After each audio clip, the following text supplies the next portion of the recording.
Hello, good morning students. How are you? I hope you will be all fine at your home.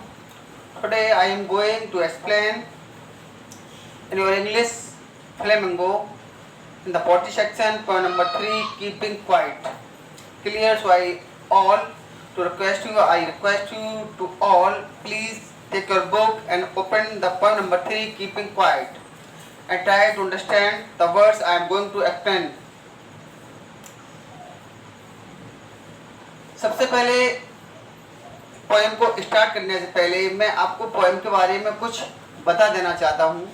Actually इस poem की जो theme है उसके आपके 3 points हैं। The first point is mutual understanding. इस poem में mutual understanding के ऊपर बहुत ज़्यादा फोकस किया गया है। सेकंड पॉइंट है आपका इंट्रोस्पेक्शन।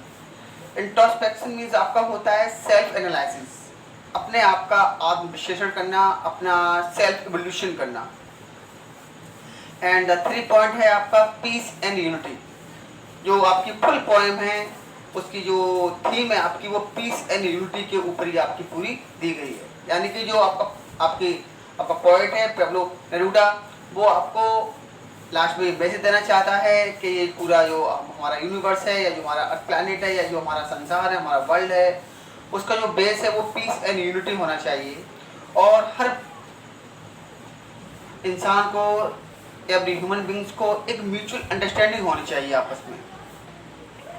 म्यूचुअल अंडरस्टैंडिंग तो आप जानते होंगे, आपने फेसबुक पर देखा होगा, म्यूचुअल फ्रेंड्स होते हैं, यानी कि वो हमारे फ्रेंड हैं, वो उनके फ्रेंड हैं। इस टाइप से एक जो चेन सिस्टम है ये पूरे संसार में लोगों के बीच एक अंडरस्टैंडिंग वाला होना चाहिए कि हाँ सब लोग हमारे जैसे हैं, हम भी ह्यूमन बींग्स हैं और जो अदर हैं वो भी ह्यूमन बींग्स हैं।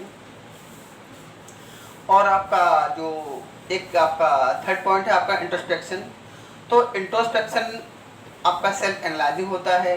आपने देखा है कि आज के संसार में जो लोग हैं वो सिर्फ अपना काफ़ी उनके अंदर ग्रीडनेस आ चुकी है और सिर्फ अपना ही फ़ायदा सोचते हैं और अपने वर्क में, अपने डीड्स में, अपने कामों में इतना ज़्यादा बिजी हैं कि उनके पास कुछ सोचने के लिए बिल्कुल टाइम ही नहीं है। अगर आप अभी किसी व्यक्ति से पूछोगे भाई आप फ्री हो, तो वो यही कहेगा आपसे भाई हम बहुत बिजी हैं। और आप उससे पूछोगे भाई आप खुश हो कि नहीं भाई बहुत परेशान है। मुश्किल से कुछ काउंटेबल पर्सन ही ऐसे मिलेंगे आपको, या परसेंटेज काउंटेबल परसेंट आपको ऐसी मिलेगी जो लोग ये कह सकें हाँ भाई हम बहुत खुश हैं। तो ये पोएम है, ये उन लोगों के लिए भी है, और जैसे कि आप लोग हो, हमारी न्यू जनरेशन हो, आप आने वाले जो संसार है, आने वाला जो जनरेशन है उसके बारे में, या जो भी अब आप लोग ही आगे चल के जाओगे, समाज में आगे बढ़ोगे, समाज के लिए क्या अच्छा करना है और इन्वायरमेंट के लिए क्या अच्छा करना है, ये सब आप ही के ऊपर डिपेंड होता है। इसीलिए स्टूडेंट को देश का भविष्य बोला जाता है, फ्यूचर ऑफ द कंट्री बोला जाता है, क्योंकि वो आगे चलकर स्टूडेंट ही कहीं कोई ऑफिसर्स बनेंगे, कहीं किसी डिपार्टमेंट में जाएंगे, आगे चलकर आपके हाथों में ही इस देश की पकड़ होगी, आप पॉलिटिशियन भी बनेंगे। आप जो कुछ बनेगा वो सब आप लोगों में से भी बनना है, जो कुछ बनना है किसी को। तो ये आप लोगों के लिए वो मैसेज, वो एजुकेशन बहुत ज़्यादा ज़रूरी होती है कि हाँ हमें अपने देश के बारे में सोचना है, हमें अपने एनवायरनमेंट के बारे में सोचना है, हमें अपनी सोसाइटी के बारे में सोचना है, हमें समाज के उस हर व्यक्ति के बारे में सोचना है, और किस प्रकार से जो फैसिलिटी है, जो गवर्नमेंट द्वारा फैसिलिटी प्रोवाइड की जाती है, वो हर उस नीडी इंसान तक पहुंच जाए जहां उसे उसकी ज़रूरत है। और साथ साथ ह्यूमन बींग्स के नीड के साथ साथ हमें जिस प्लानेट पे हम रहते हैं उसके एनवायरनमेंट के बारे में भी सोचना है। हमें ऐसा नहीं है हम सिर्फ अपने ही बारे में सोचें, अपनी फैमिली के बारे में सोचें, अपने ही कंट्री के बारे में सोचें। हमें पूरे संसार को एक साथ लेके चलना है, और क्योंकि जिस प्लानेट पे हम रहते हैं वो पूरी दुनिया एक ही है। तो इसमें बताया गया है, जैसे कि आपने अभी देखा है, अभी आपने सुना भी होगा, first world war, second world war, लोग कहते हैं अब थर्ड वर्ल्ड वार होने वाला है, चाइना अटैक करेगा, अमेरिका अटैक करेगा या रूस अटैक करेगा। तो आप गैस कर सकते हैं अगर थर्ड वर्ल्ड वार होता भी है तो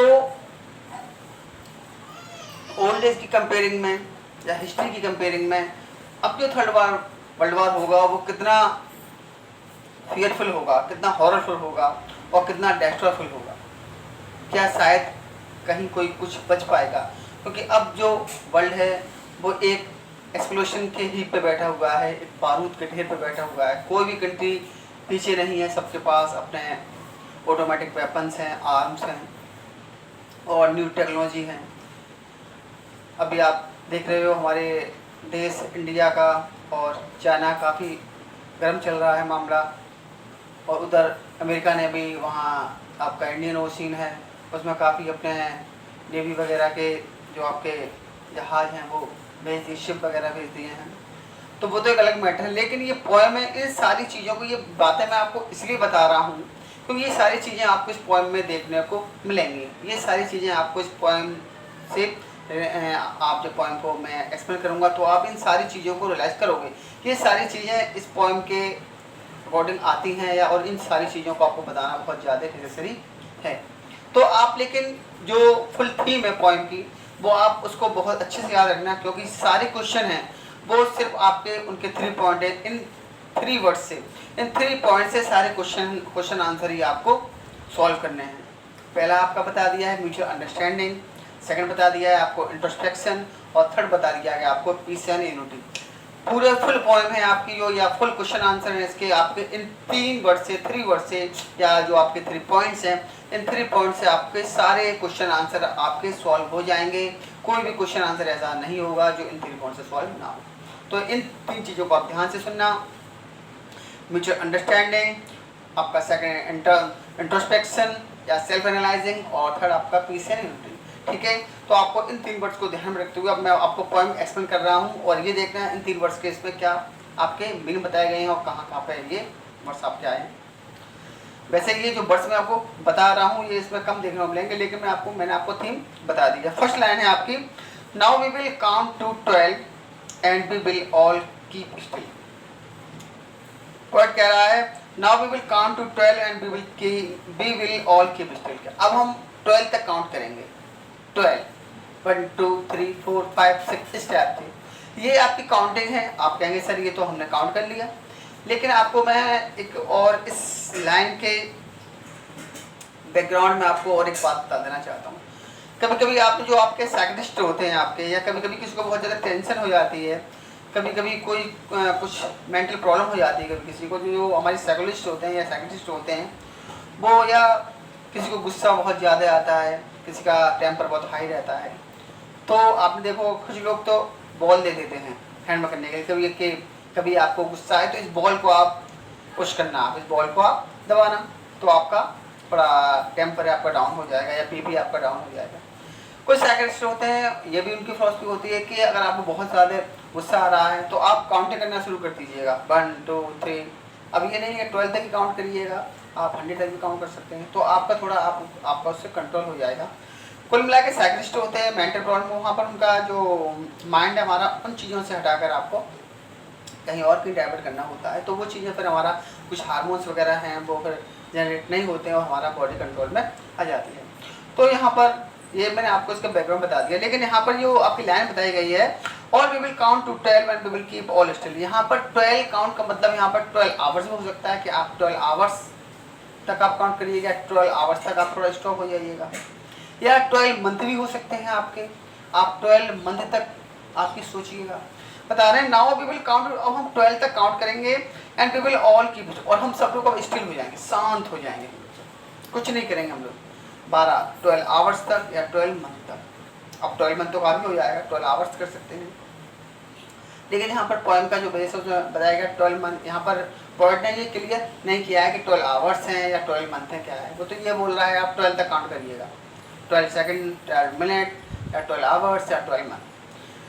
तो बता रहा है अब हम 12 तक काउंट करेंगे और हम बिल्कुल शांत रहेंगे। एक्चुअली वो ये बात क्यों बोल रहा है, किसी भी शांत करना चाहता है, देखिएगा, for once on the face of the earth, क्योंकि पहली बार on the face of the earth, धरती के ऊपर, फेस ऑफ द अर्थ, भाई धरती का फेस क्या है, जहाँ पे हम लोग रहते हैं, तो पहली बार वंस, एक बार ये ऐसा होगा या पहली बार ये ऐसा होगा। अब क्या आपने कभी ये रियलाइज़ किया कि कोई व्यक्ति 12 आवर्स तक या 12 मिनट तक कभी साइलेंट रहता है या 12 आवर्स तक कोई शांत रहेगा? और वी ऑल, हम सब, यानी कि हम सब का मतलब है वहाँ पर क्या, हम लोग नहीं पर्सनली, पूरे ऑल वर्ल्ड के लोगों से ये रिक्वेस्ट कर रहा है कि अब हम कुछ आवर्स के लिए शांत रहेंगे, हम कुछ नहीं करेंगे, कुछ हम बिल्कुल। तो क्या क्या ये ऐसा पॉसिबल है? कभी ऐसा पॉसिबल हुआ होगा कि पूरी दुनिया के लोग हैं वो 12 आवर्स तक बिल्कुल साइलेंट रहे हों और उन्होंने कुछ भी वर्क ना किया हो? ऐसा तो नहीं है। तो पॉइंट होप कर रहा है कि ये हम 12 तक काउंट करेंगे और हम कुछ नहीं करेंगे। तो क्या कह रहा है इस बात को? क्या कह रहा है वो? For once on the face of the earth let's not speak in any language.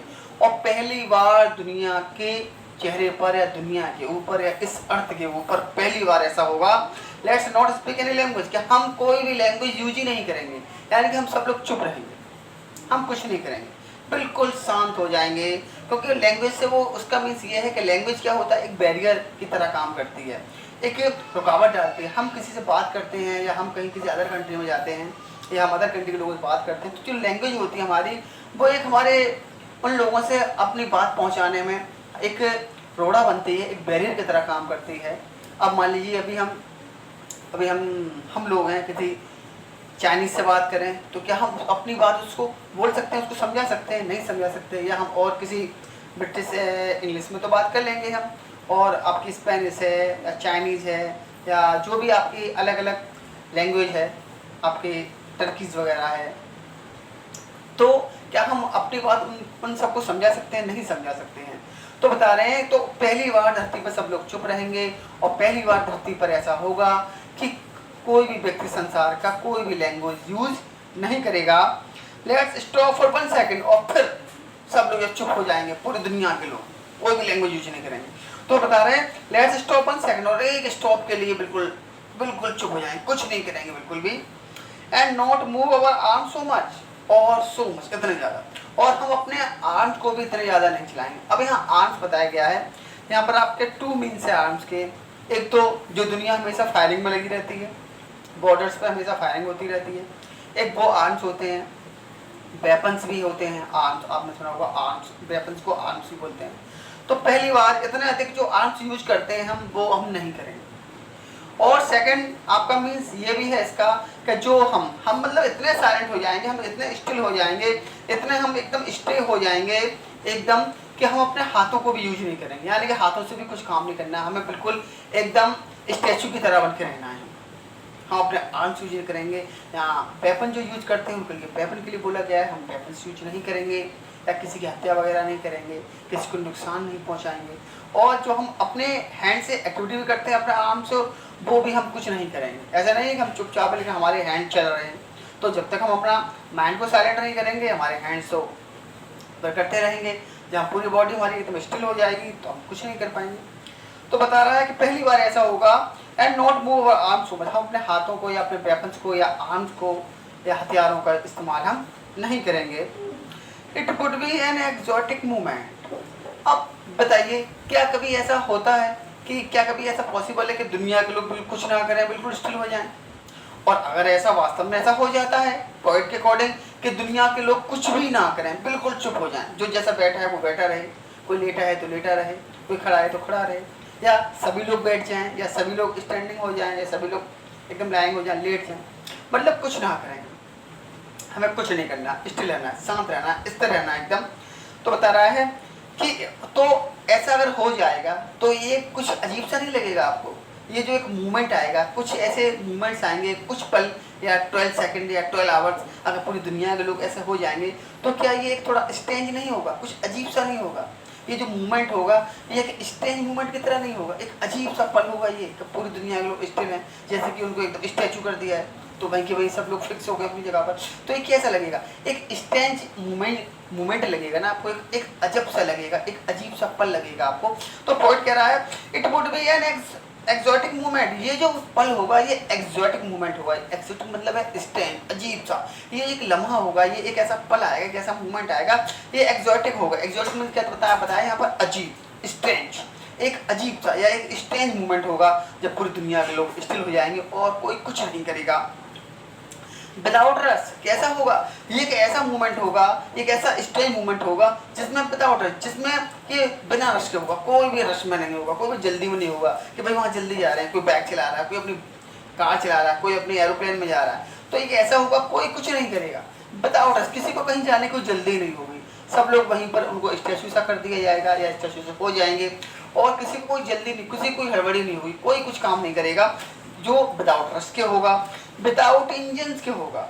यानी कि जो मशीनरी है, जो कंप्यूटर सिस्टम है या टेक्नोलॉजी है या बस हैं, कार्स हैं या बाइक्स हैं या फैक्ट्रीज हैं, जो भी मशीनरीज हैं, जो भी हमारी इंजन्स हैं, जो भी इंजन जिसमें लगे हुए हैं, तो बता रहे हैं विदाउट इंजन, ये बिना किसी जल्दबाजी के होगा, बिना किसी भाग दौड़ के होगा। एक ऐसा मूवमेंट होगा जिसमें कोई ना कहीं दौड़ेगा, ना भागेगा, ना किधर जाएगा उधर जाएगा, और जिसमें इंजन यूज नहीं होंगे, यानी कि सारा मशीन सिस्टम है वो भी बिल्कुल साइलेंट हो जाएगा। ऐसा नहीं है कि हम लोग रुक जाएं, हमारी मशीनरी है वहाँ जनरेटर लगा हुआ है वो चलता रहे, या फैक्ट्रीज हैं वहाँ की मशीनरी प्रोडक्शन करती रहे, तो ऐसा कुछ नहीं करना, टोटल साइलेंस चाहिए पूरे फेस पर, धरती के ऊपर पूरे फुल एक बार में, एक कुछ सेकंड या कुछ मिनट्स ऐसे आएंगे।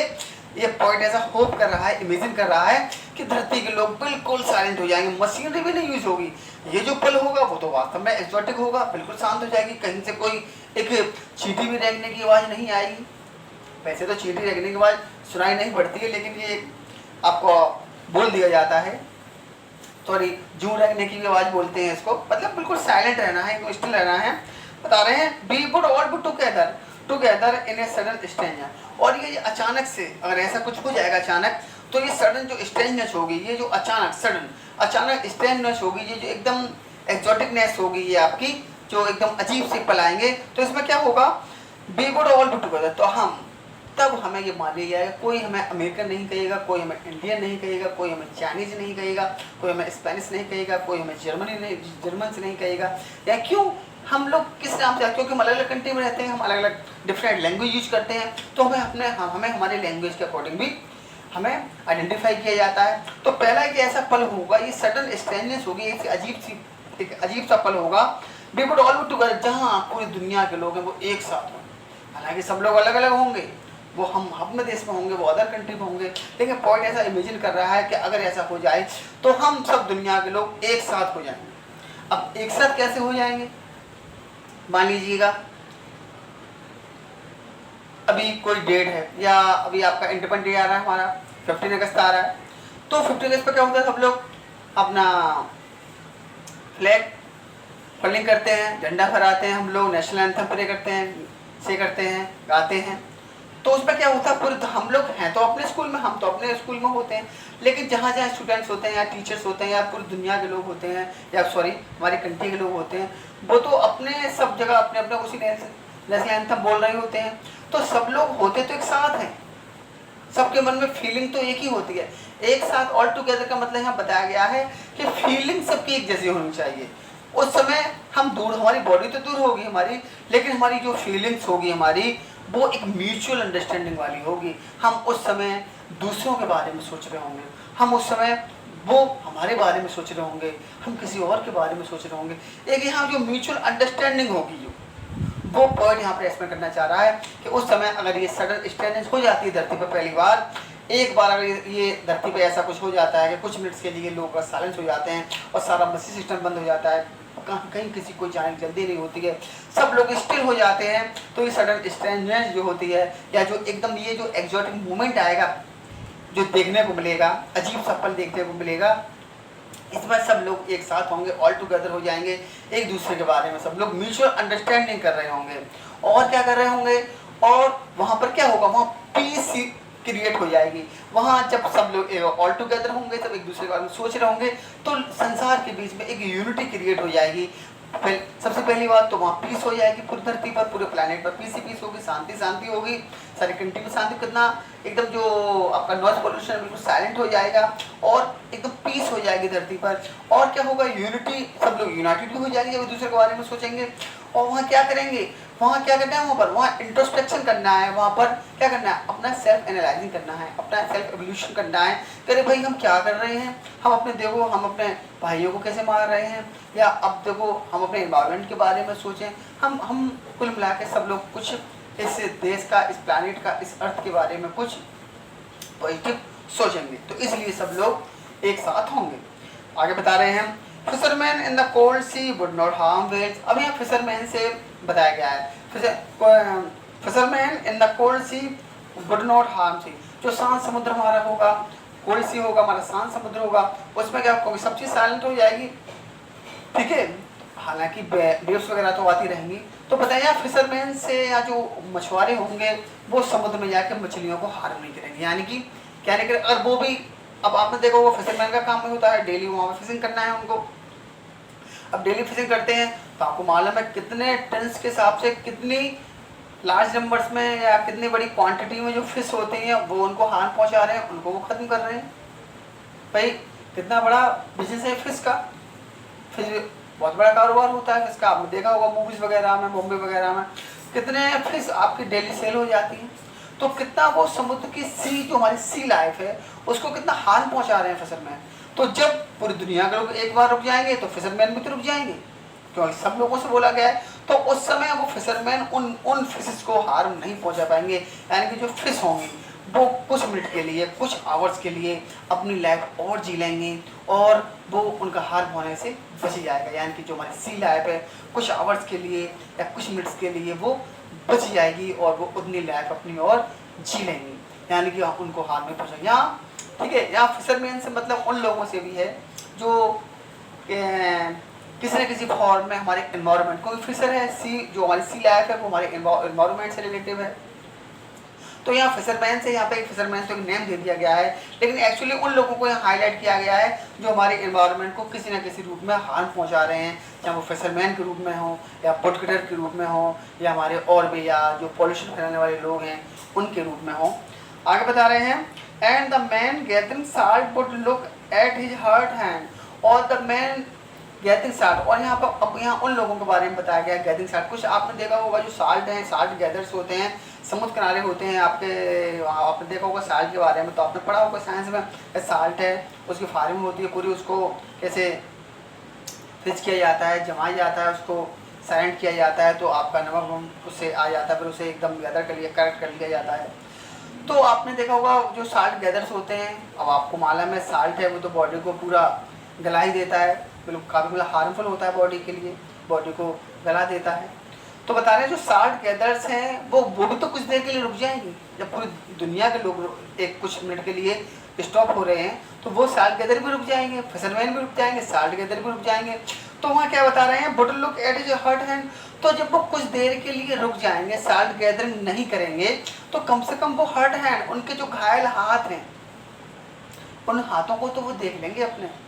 अब यहाँ साल्ट गैदरिंग से मतलब उन लोगों को इंडिकेट किया गया है जो अपने फैमिली के वर्क में या अपने पर्सनल लाइफ में या अपने कामों में इतने बिजी हो गए हैं कि उन्हें इस बात का कभी ये सोचने का, इंट्रोस्पेक्शन करने का उनको कभी ये टाइम ही नहीं मिलता है कि आखिर हम जो वर्क कर रहे हैं, इतना हाई जल्दी जल्दी वर्क कर रहे हैं, या हम जो इतने 24 आवर वर्क करने में लगे रहते हैं, तो हम अपनी बॉडी को इतना हार्म पहुंचा रहे हैं। इससे हमारी बॉडी पे साइड इफेक्ट भी पड़ रहा है इसका। ओवर वर्क कर रहे हैं हम लोग। आपने देखा होगा गरीब लोग, मजदूर लोग होते हैं, ओवर टाइम करते हैं। भाई वो आपकी 8 आवर्स की ड्यूटी है, वो आपकी वो 16 आवर्स कर रहे हैं, किस लिए? थोड़ा पैसा ज़्यादा मिल जाएगा, डबल हो जाएगा हमारी सैलरी, कुछ सैलरी उनकी डबल हो जाएगी। क्यों? उन्हें उसकी नीड है, पैसे की एक नीड बन गई है उनको। और वो लेकिन ये नहीं सोच रहे हैं, तो कम से कम कुछ देर के लिए वो जब ऐसे लोग रुक जाएंगे तो कम से कम वो ये रियलाइज तो कर लेंगे साल्ट गैदर की तरह कि उनके हाथ नमक साल्ट को गैदर करने में, साल्ट को इकट्ठा करने में, स्टोर करने में कितना हैंड्स हैं वो कितना हार्ड हो गए, कितना उनके हाथों पे जख्म हो गए हैं, कितना उनके हैंड्स को काफ़ी लॉस हो चुका है। तो इस प्रकार से जो लोग हैं वो कुछ देर के लिए अगर काम करना बंद कर देंगे और एकदम स्टिल हो जाएंगे तो कम से कम वो ये रियलाइज़ तो कर लेंगे। आपके टीचर्स हैं, सुबह 8 आवर्स आपके स्कूल में पढ़ाते हैं, उसके बाद थोड़ी सैलरी हमारी कम है तो थोड़ा पैसा और हमें थोड़ा सा अर्न हो जाए, उसके लिए ट्यूशन पढ़ाते हैं, पूरे शाम तक ट्यूशन पढ़ाते रहते हैं, स्कूल टाइम में ज़्यादा ट्यूशन पढ़ाते हैं। लेकिन क्या वो कभी अपनी बॉडी के अपने बॉडी के बारे में सोचते हैं क्या? इससे हमारी बॉडी पे क्या साइड इफेक्ट हो रहा है, एक्स्ट्रा वर्क करने से क्या साइड इफेक्ट हो रहा है? कुछ टीचर तो इतना बोलते हैं उनकी आवाज़ भी साइलेंट हो जाती है। आपने देखा होगा, मेरे साथ ही ऐसा हुआ है कि मेरी आवाज़ में प्रॉब्लम हो गई है, आप लोग तो जानते हैं। लेकिन ये एक अलग बात है, मैं अपना ही ऊपर एग्जांपल दे रहा हूँ, कोई ये ना समझे कि भाई सर आप हमारे बारे में ऐसा कर रहे हैं, तो मैं अपने ऊपर दे रहा हूँ। मैं भी काफ़ी तेज आपको पढ़ाता था क्लास में, अब देखिएगा मेरी आवाज़, अब मुझे ये स्पीकर यूज करना पड़ता है। तो हुआ क्यों? क्योंकि हमने ओवर वर्क किया। ओवर हमने टॉकिंग की, ओवर स्पीकिंग की, क्योंकि इस गले से जितना हम वर्क ले सकते हैं उतना ही लेना चाहिए। तो बता रहे हैं, तो यहाँ पर उन लोगों के बारे में फिशरमैन, और यहाँ साल्ट गैदर से मतलब उन लोगों के बारे में है, फिशरमैन से मतलब उन लोगों के बारे में है जो एनवायरनमेंट को किसी न किसी रूप में लॉस पहुंचा रहे हैं, और साल्ट गैदर से मीन्स यहाँ पर उन लोगों के बारे में बताया गया है जो अपने ही लाइफ में बहुत बिजी हैं, अपने कामों में हमेशा बिजी रहते हैं और उन्हें इतना भी टाइम नहीं मिलता है कि अपने बारे में थोड़ा सा क्या इंट्रोस्पेक्शन करें, अपने बारे में थोड़ा रियलाइज़ करें कि भाई हम क्या कर रहे हैं, अपनी बॉडी को कैसे लॉस पहुँचा रहे हैं, कभी भी हमें अपने काम में लगे हुए हैं, रेस्ट नहीं कर रहे हैं। अच्छा, आगे बता रहे हैं, those who prepare green wars upward, इससे ये बहुत इंपॉर्टेंट लाइन भी है, those who prepare green wars war with. अब आपने देखा वो पूरी दुनिया है, मैंने आपको बताया अभी बारूद के ढेर पर बैठी हुई, सब लोगों को वेपन्स बनाने की पड़ी हुई है, जिसके वेपन्स बनाने की। यहाँ ग्रीन वार से मतलब है यहाँ पर एनवायरनमेंट को लॉस पहुँचाने वाला। तो सब लोग क्या है अपने अपने इंडस्ट्रियलाइजेशन कर रहे हैं, इंडस्ट्रियलाइजेशन कर रहे हैं, पूरे ग्रीनरीज को डिस्ट्रॉय कर रहे हैं, यानी कि डिफॉरेस्टेशन कर रहे हैं। तो उन लोगों के बारे में बताया जा रहा है, तो दो यू प्रिपेयर ग्रीन वार, जो लोग ग्रीन बार जनरेट कर रहे हैं, यानी कि पूरे इन्वायरमेंट को लॉस पहुंचा रहे हैं। और बाढ़ कैसे होगा भाई, अभी आपने हमें क्या सुनामी क्यों आ रही है, या ये बादल फट रहा है, या ये बाढ़ें क्यों आ रही हैं, या ये भूकंप तूफान क्यों आ रहे हैं, क्यों? क्योंकि हमने जो हमारा जो फिजिकल स्ट्रक्चर है, या जो हमारा बेस है पृथ्वी का, या हमारी जो अर्थ का, ये जो हमारे एनवायरनमेंट को हमने कहीं ना कहीं किसी न किसी रूप में हमने क्या किया है, डिस्टर्ब कर दिया है हमने। अब जब डिस्टर्ब किया है हमने, पेड़ों को काटा है, डिफोरेस्टेशन को काटा है, उससे हमारी रैन पर भी असर पड़ा है। आपको मालूम है, आपके जो बीज होते हैं वो रैन को अट्रैक्ट करते हैं, ये तो आपने पढ़ा होगा साइंस में। जो हमारे वृक्ष वगैरह होते हैं, पेड़ होते हैं, वो बारिश को बुलाते हैं या अट्रैक्ट करते हैं, या एनवायरनमेंट को आपका प्योरीफाई करते हैं। तो अब क्या है, डिफोरेस्टेशन हो रहा है, तो उससे हमारा पोल्यूशन भी बढ़ता जा रहा है। अभी आपका लॉकडाउन चल रहा है, तो थोड़ा पोल्यूशन लेवल हर कंट्री का डाउन आया है। क्यों? ज़्यादा मशीन यूज नहीं हो रही है। तो ऐसे लोग जो ग्रीन बार प्रिपेयर कर रहे हैं, यानी कि किसी न किसी रूप में एनवायरनमेंट को लॉस पहुंचा रहे हैं, और एनवायरनमेंट उनसे फिर बदला भी तो लेगी भाई। प्रकृति कहते हैं, प्रकृति हमसे बदला लेती है।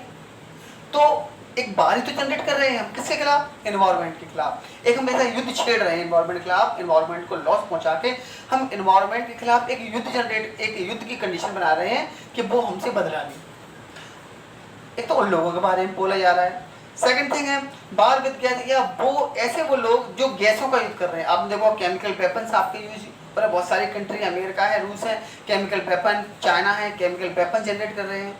हो सकता है अभी आपकी ये जो आपका कोरोना वायरस आया, हो सकता है किसी ने कुछ कहीं कोई केमिकल छोड़ा हो एनवायरनमेंट में, कोई रासायनिक हथियार को छोड़ा हो। ऐसा भी कुछ वैज्ञानिक सोच रहे हैं, कुछ कह रहे हैं ये आपका वर्ड से आया है, लेकिन अभी कोई भी 100% किसी को ये कंफर्मेशन नहीं हुई है कि आखिर ये जो आपकी डिसीज आई, कोरोना वायरस आया, ये कहाँ से जनरेट हुआ है, किस चीज़ से फैला है, किसी एनिमल से आया है, किसी वर्ड से आया है, या कहाँ ये नेचुरली आया है। सब लोग ये तो बोल रहे हैं कि चाइना से आया है, लेकिन चाइना में भी वो कहाँ से फैला, कहाँ से उसकी शुरुआत हुई, ये अभी किसी को आपको 100% कंफर्मेशन नहीं है। तो हो सकता है आपके केमिकल वेपन भी सुने होंगे, आप कुछ ऐसी गैसें छोड़ दी जाती हैं पूरे एनवायरनमेंट में, वो मिक्स हो जाती हैं, उससे बॉडी को बहुत ज़्यादा ह्यूमन बींग्स को काफ़ी उससे डेथ हो जाती है। तो उन लोगों के बारे में बोला जा रहा है कि बार बार जो लोग इस टाइप के युद्ध छेड़ रहे हैं, इस टाइप के वेपन्स को, आर्म्स को, इस टाइप की चीज़ों को जो प्रोडक्ट कर रहे हैं, उनको जनरेट कर रहे हैं, उनको बार्स विद फायर, या ऐसे वो लोग जो आग का युद्ध तैयार कर रहे हैं, जो आग का मतलब है बारूद का, क्योंकि जब बारूद चलेगा मिसाइल्स का, परमाणु बम का, तो कोई या ऐसे वो लोग जो क्या अपनी सब लोग सारी कंट्री अपने अपने परमाणु बम बनाने में लगे हुए हैं। तो ये क्या है, जब इतने मिसाइल्स आपकी कहीं दागे जाएंगे, इतने कहीं पर अटैक किया जाएगा, तो वहाँ आगे आग लगेगी, शायद कुछ भी, मेरे ख्याल से तो कुछ भी वहाँ नहीं बचेगा। तो ऐसे वो लोग जो ग्रीन वार्स प्रिपेयर कर रहे हैं, एनवायरनमेंट को लॉस पहुँचा रहे हैं और एनवायरनमेंट के खिलाफ एक जंग छेड़ रहे हैं, या केमिकल्स हथियार बनाने में लगे हुए हैं, या फायर या ऑटोमेटिक वेपन्स बनाने में लगे हुए हैं। विक्ट्री नो सर्वाइवर, और वो जीत तो जाएंगे, ऐसा करके वो जीत भी जाएंगे, लेकिन ऐसे विक्ट्री का फायदा ही क्या विद नो सर्वाइवर, जहाँ पर उस विक्ट्री को कोई स्वाद लेने वाला ही ना बचा हो।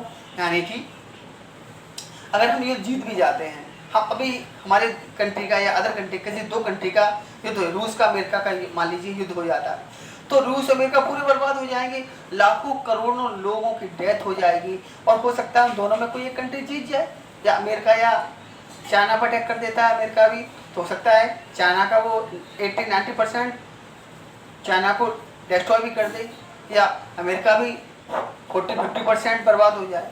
तो जहाँ पर करोड़ों लोग, बिलियंस ऑफ पीपल यहाँ पर जब उनकी डेथ हो जाएगी, तो ऐसी विक्ट्री का ऐसी विक्ट्री को एंजॉय करने से, सेलिब्रेट करने से उसका क्या बेनिफिट होगा, जहाँ पर इतने लोगों की बलि देने के बाद जो जीत प्राप्त हो, और उस विक्ट्री को एंजॉय करने वाला, सेलिब्रेट करने वाला कोई ना बचे।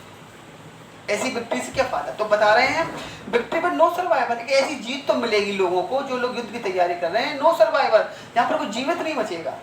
जीत होगी लेकिन कोई जीवित व्यक्ति नहीं बचेगा, जहाँ सबकी डेथ, जहाँ पर लाशें होंगी, जहाँ पर कोई भी सर्वाइवर नहीं होगा। तो ऐसे लोगों को फिर यहाँ पॉइंट है, वहाँ पर आपको अब एडवाइस दे रहा है, क्या कह रहा है, would put on clean cloth, कि ऐसे लोगों को क्या करना चाहिए, ऐसे लोगों को मेरी ये एडवाइस है, क्या पुट ऑन क्लीन क्लॉथ, कि उन लोगों को साफ कपड़े पहनना चाहिए। क्लीन क्लॉथ का मतलब है, आपने देखा होगा युद्ध वगैरह होता है तो काफ़ी बुलाव चलता है, इंजर्डनेस भी आ जाती है, घायल भी हो जाते हैं, ब्लड वगैरह लग जाता है। जो आपके सोल्जर्स होते हैं उनकी यूनिफॉर्म है वो काफ़ी गंदी भी हो जाती है, ब्लड में भी आपकी, ब्लड से भी आपकी रेडी हो जाती है, धूल मिट्टी से भी हो जाती है। तो बता रहा है उनको वो कपड़े उतार देना चाहिए। लेकिन अब इस कपड़ों के पीछे एक वो दूसरी बात बोल रहा है, क्या कह रहा है, पुट ऑन क्लीन क्लॉथ, कि उन लोगों को ये दुश्मनी के कपड़े उतार देना चाहिए। यानी जो लोग एक दूसरे को अपनी एनिमी कंसीडर करते हैं, अपना एक दूसरे को जो दुश्मन मानते हैं, एक कंट्री दूसरे कंट्री को, या एक व्यक्ति दूसरे व्यक्ति को, तो उनको ये दुश्मनी के जो विचार हैं ये हटा देने चाहिए मन से, और पुट ऑन न्यू क्लॉथ, उनको नए कपड़े पहन लेना चाहिए। यानी कि उनको न्यू एक थॉट्स अपने मन में क्रिएट करने चाहिए, एक नई विचारधारा, एक नई चीज़ें, एक नई बातें सोचनी चाहिए उन लोगों को। और ये दुश्मनी की बात है, या जो दुश्मनी की जो कपड़े हैं, यानी कि जो विचार हैं, थॉट्स हैं, ये कपड़े का मतलब ये वाला कपड़ा नहीं है, यहाँ कपड़े का मतलब उन फीलिंग से है, उन थॉट से है जो एक दूसरे को इतना लॉस पहुंचाती हैं और हमारा भी लॉस कराती हैं। तो उन लोगों को, जो लोग इस टाइप के बात की तैयारी कर रहे हैं और एक ऐसी विक्ट्री को हासिल करना चाहते हैं जिसमें कोई सर्वाइवर ना बचे, तो उन लोगों को इस टाइप के विचारों को छोड़ देना चाहिए और पुट ऑन न्यू क्लॉथ, और उन लोगों को नए कपड़े पहन लेना चाहिए। यहाँ यानी कि उन्हें नई विचार, नई बातें सोचनी चाहिए, उन्हें उनके मन में एक लोगों के प्रति म्यूचुअल अंडरस्टैंडिंग होनी चाहिए, उन्हें एक दूसरे को अपना एनिमी कंसीडर नहीं करना चाहिए। वो उन्हें ये नहीं सोचना चाहिए कि वो व्यक्ति हमारा दुश्मन है, हमें उसको ख़त्म करना है, हमें उस कंट्री को हटाना है, हमें उसको मारना है। तो इस टाइप की जो बातें हैं, इस टाइप की जो फीलिंग्स हैं, उनको हमें हटा देना चाहिए और पुट ऑन न्यू क्लॉथ, और हमें एक नई विचारों को धारण करना चाहिए। पुट ऑन का मतलब पहनना होता है, यहाँ पर मतलब है आपको धारण करना है, यानी कि नए विचारों को मन में जगह देनी चाहिए। और इसका मीनिंग वैसे ये भी हो सकता है कि कपड़े वो गंदे, वो सोल्जर वो दुश्मनी कपड़े हटा दें, लेकिन यहाँ पर जो मेन थीम है आपकी वो यही है कि उन लोगों के नए विचारों को पुट ऑन करना चाहिए, धारण करना चाहिए और नए विचारों को मन में रखना चाहिए। And walk about with their brothers, और दूसरे लोगों को जिनको वो अपना एनिमी मानते हैं उनको ब्रदर्स कंसिडर करना चाहिए। और क्या करना चाहिए उनके साथ, walk about with their brothers, और अपने भाइयों के साथ वॉक अबाउट करना चाहिए, यानी कि अपने भाइयों के साथ हाथ में हाथ मिलाकर उनको एक ब्रदर्स की तरह कंसिडर करके उनके साथ में हाथ मिलाकर उनके साथ रहना चाहिए। तभी हमारी ह्यूमन बींग्स डिस्ट्रॉय होने से बच सकती है, तभी हमारा एनवायरनमेंट डिस्ट्रॉय होने से बच सकता है। इन द शेड, और छाया में, छाया मतलब है यहाँ पर प्रेम की छाया में, शांति की छाया में, पीस की छाया में, यूनिटी की छाया में, म्यूचुअल अंडरस्टैंडिंग की छाया में। वहाँ पर छाया मतलब ये नहीं पेड़ की छाया में कहीं जाके बैठ जाओ फ्रेंड के साथ। यहाँ पर है जिन लोगों को हम अपना एनिमी मानते हैं उनको हमें ब्रदर्स की तरह कंसीडर करना चाहिए, उन्हें अपना भाई समझना चाहिए। और इन द शेड, एक शांति की छाया में, एक पीस की छाया में, यूनिटी की छाया में, इन सब चीज़ों की छाया में हमें उनके साथ भाइयों की तरह बिहेव करना चाहिए और बैठना चाहिए। और हमें एनालाइज करना चाहिए कि आखिर हम उसको क्यों मार रहे हैं। भाई हम भी इंसान है, ये भी इंसान है, तो आखिर हम इसको क्यों मार रहे हैं, हम इसको क्यों ख़त्म करना चाहते हैं। जैसे कि अभी आपने समाज में देखा है, लोग एक दूसरे के दुश्मन बनाए जा रहे हैं, जाति के नाम पर, धर्म के नाम पर, पैसे के नाम पर, हर तरह के नाम पर, क्योंकि पॉलिटिशियंस हैं, एक दूसरे को भड़का देते हैं, मंदिर के नाम पर, मस्जिद के नाम पर ऐसे बयान देते रहते हैं कि लोग भर के लोगों को कहीं ना कहीं, क्योंकि लोगों को उन बेचारों को ख़त्म नहीं होना देना है। लोगों के मन में वो फीलिंग दुश्मनी की रखनी है, बनाए रखनी है। किन लोगों को? उन लोगों को, पॉलिटिशियन को। लोगों के मन में वो फीलिंग, वो नहीं चाहते हैं कि लोगों के मन से वो बात, वो फीलिंग हटे। वो चाहते हैं भाई, तभी तो उनकी राजनीति पूरी होगी। वो ये नहीं चाहते हैं कि लोगों के मन से उन चीज़ों को हटा दिया जाए, लोग उन चीज़ों को भूल जाए। नहीं, वो नहीं चाहते हैं ऐसे। तो बार बार इस टाइप के वहाँ पर बयान देते रहते हैं, इस टाइप के कमेंट करते रहते हैं कि हाँ कहीं कहीं किसी का फेस्टिवल उसके नाम पर कहीं कोई कुछ हो गया, अभी कहीं कुछ योगी सरकार कुछ कर दे तो वो अखिलेश यादव या मायावती वो कुछ कह देंगे, नरेंद्र मोदी अभी कुछ ऐसा कुछ वर्ग कुछ बोल रहे हैं तो राहुल गांधी उनके पीछे पड़ जाएंगे, या राहुल गांधी बोल रहे हैं तो और क्यों उनके पीछे पड़ जाएगा। तो इस टाइप के, या अभी चाइना कुछ बोल रहे हैं तो ट्रंप उनके पीछे पड़ जाएंगे, ट्रंप कुछ बोल रहे हैं तो भाई ईरान उनके पीछे पड़ जाएगा। तो इस टाइप की, क्योंकि उन चीज़ों को ख़त्म नहीं करना है। तो हमें क्या होना चाहिए, हमें एक म्यूचुअल अंडरस्टैंडिंग होनी चाहिए हमारे मन में, हमारे बीच में, हम लोगों के बीच में अंडरस्टैंडिंग होनी चाहिए कि हम दूसरों की फीलिंग को हम समझें, दूसरों की फीलिंग को भी हमें प्रायोरिटी देनी चाहिए। तो बता रहे हैं हम दूसरों को जो एनिमी कंसिडर करते हैं उनको भाइयों की तरह हमें कंसिडर करना चाहिए, उनके साथ एक पीस की, यूनिटी की छाया में हमें रहना चाहिए, और हमें अब उनके साथ एक म्यूचुअल अंडरस्टैंडिंग क्रिएट करनी चाहिए।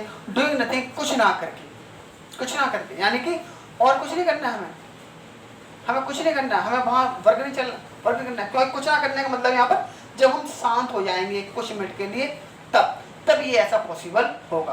क्योंकि उस समय जब पूरी धरती के लोग शांत हो जाएंगे तो जहाँ फायरिंग चल रही है, यहाँ पर युद्ध छिड़ा होगा, वो भी तो वहीं के वहीं लोग रुक जाएंगे। उन्हें भी केवल अभी उनको बोल देंगे स्टैचू, तो कहीं किसी के हाथ में वेपन है, कहीं किसी के हाथ में स्वॉर्ड है, तलवार है, वो वहीं की रुक जाएगी। तो लोगों की लैब तो बच जाएगी।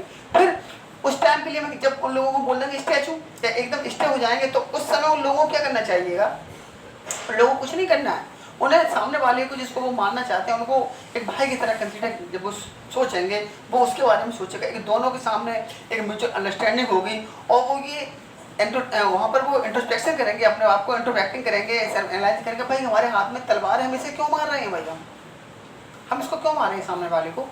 तो उस समय वो क्या करेंगे, इंट्रोस्पेक्शन करेंगे, रियलाइज करेंगे। कब? जब वो अपनी एक्टिविटी को वहाँ स्टॉप करेंगे कुछ पल के लिए, कुछ मिनट्स के लिए, और तब अगर वो ऐसा रियलाइज कर लेंगे, उन्हें इस बात का रियलाइजेशन हो जाएगा, भाई हम क्यों मार रहे हैं, ये तुम्हारा भाई। तो उस समय क्या होगा, एक पीस क्रिएट होगी और एक यूनिटी क्रिएट हो जाएगी। यहाँ तक आपकी पॉइंट है, आई होप आपको समझ में आ गई होगी। अब आगे की कुछ लाइन है, कुछ आपकी स्टांजा है, वो आपको मैं इस वीडियो को सेकंड पार्ट में आपको एक्सप्लेन करूँगा, और I hope you will understand that. आप बहुत अच्छे से समझ गए होंगे पॉइंट को, जितना भी आपको पढ़ाया गया है, और भी आगे की स्टांजा भी काफ़ी इंपॉर्टेंट हैं। तो अभी तो मैं खैर इतना ही आपको स्टॉप कर रहा हूँ। और जैसे कि आपको प्रिंसिपल सर ने आपको मैसेज दे दिया होगा 1 अगस्त से, वैसे 1 अगस्त की ईद भी पड़ रही है, तो हो सकता है 1 अगस्त को आपके क्लास आपकी स्टॉप हो जाए, या कुछ डिस्टर्बेंस हो सकता है क्लास में, या आपकी हॉलीडे हो सकती है। अभी मैं क्लियर नहीं बता रहा हूँ ये आपको, ठीक है। ये तो आपको मैसेज थ्रू ही आपको कंफर्मेशन दी जाएगी। वैसे 1 अगस्त को क्लास आपकी वैसे बोल दिया गया है, तो क्लास आपकी लगेगी, और वो आपकी ऑनलाइन क्लास चलेगी। अब आपको इस टाइप के वीडियो नहीं मिलेंगे। तो जो भी आपका, और उसके लिए आप माइक्रोसॉफ्ट टीम जो ऐप है आपका, वो डाउनलोड कर लीजिएगा आप, और उसके लिए आईडी पासवर्ड आपको स्कूल के ऑफिस से आपको मिल जाएगा। तो आप 1 अगस्त से, अब तो आपका आज 30 जुलाई है, बस कल का दिन ही आपका बचा हुआ है। तो कल तक आप, आज भी आप स्कूल जा सकते हैं, स्कूल आपका ओपन है, खुला हुआ है। वहाँ पे जो भी आपके प्रॉब्लम्स इश्यूज़ हैं उनको सॉर्ट आउट कर सकते हैं आप, और फिर आपको 1 अगस्त से आपको ऑनलाइन क्लास मिलेगी। वीडियो आपको नहीं मिलेंगे, आपको हम लोग आपसे फेस टू फेस आपको पढ़ाएंगे, और आपकी जो प्रॉब्लम्स हैं आप उनसे फेस टू फेस आप अपना टाइप करके हमें तुरंत बता भी सकते हैं। तो तब तक के लिए बाय।